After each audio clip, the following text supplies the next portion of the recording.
Man, you are so difficult. Jeez, you never take me into account. You're always so selfish.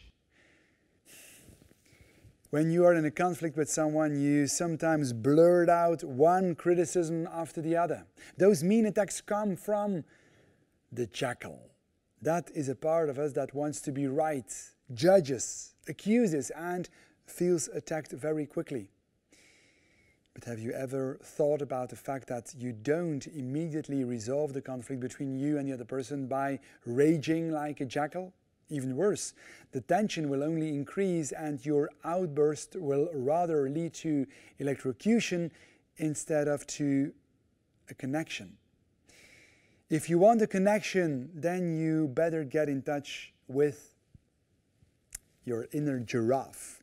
The giraffe is that other part of us that does not want to be right, but wants to repair the contact with the other person and obtain a connection.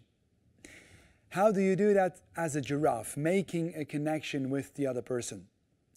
On the one hand, by listening to the other person with empathetic giraffe ears, instead of taking what the other person says as criticism and feeling personally attacked. As a giraffe, you hear the unfulfilled needs of the other person and his inability to take responsibility for what he feels and needs. On the other hand, as a giraffe, you aim at a connection by honestly saying what is alive in you, by letting the other person know what you feel and what you need.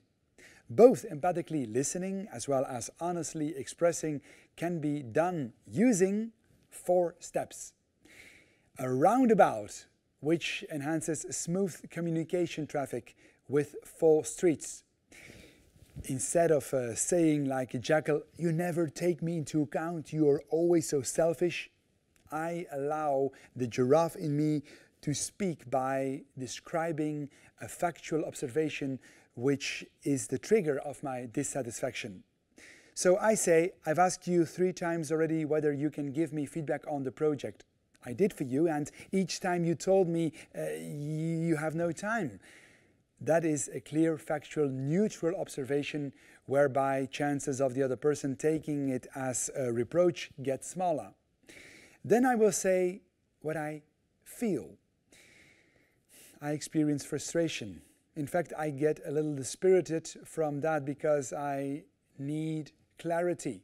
I find it important to know what you think about my project.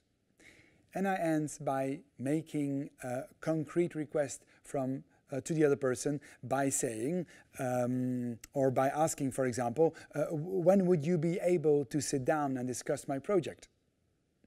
Here we are. We drove through the 4 streets of the roundabout all at once. I told you what is alive in me. But that is only half of the story. If I want a connection, I will also have to pay attention to what is alive in you. I listen empathically to how you observe a situation, what you feel, what your unfulfilled need is, and which request you might have for me. I can already hear you thinking, that sounds rather artificial. Do I always have to express myself according to those 4 steps and always in that same rigid order? Don't worry. The point is not really that you always use those 4 steps in a forced manner and certainly not always in the same order. In reality, all those steps get mixed up.